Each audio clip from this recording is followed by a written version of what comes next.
So the story mind becomes really important to dramatic and really important to everything we're going to talk about today. It's the central concept. What does it mean? Okay, what does this story mind mean? All right. Let me see. I want to make sure I missed any video clips here that I would want to show you here. I don't believe I have.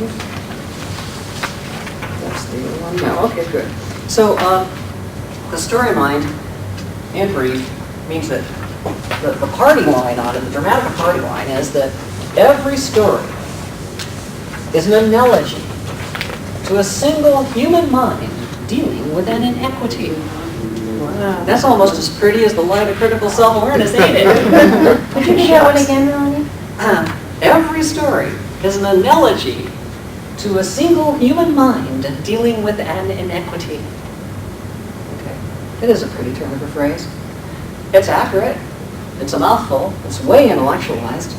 But it basically means that a story is a person. A story is a person. It has its own identity. It has its own psychology, which is the structure, and its own personality, which is all the storytelling and subject matter. In other words, if you look at any person, the underlying psychology that makes them one kind of a person over another, like neurotic, psychotic, or what kind of a person they are at the very foundational levels, the way their psychology works, clinically, the way their psychology works, that's the structure of a story. And when you look at whether they're interested in the Civil War or science fiction, whether they're a practical joker or they're shy, all of these things that are human qualities or interests that are layered on the basic psychology, all of that's part of the storytelling. That's the personality of your story. So story's personality, is going to touch on, again, genre, character, theme, and plot. Those all have aspects in the personality and also aspects in the psychology.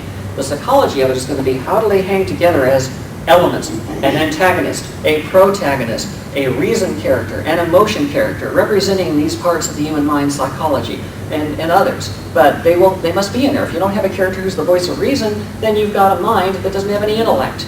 If you've got no character who expresses the human aspect, the emotion aspect, what's it feel like, then they are a character that's an automaton, like Mr. Spock tries to be, okay? If you have a story that doesn't have a protagonist, then it has no motivation, no initiative. If you have a story that doesn't have an antagonist, it doesn't have any sense of putting things back, stopping progress, maintaining the status quo, or returning to the status quo. That's what an antagonist does. Antagonist, it's trying to stop things or put things back the way they were. Protagonist is trying to start something new. That's what a protagonist does.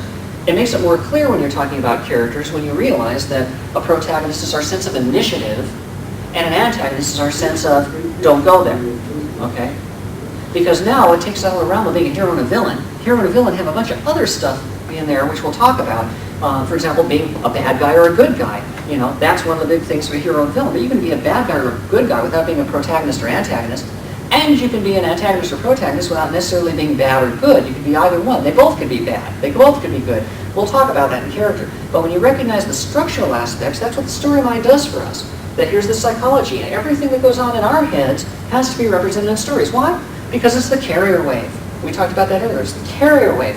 And if you want to have a mindset that your audience or reader can put on and become fully involved with the story, the author takes his mindset of the message he wants to get across passionately and logistically and creates a story.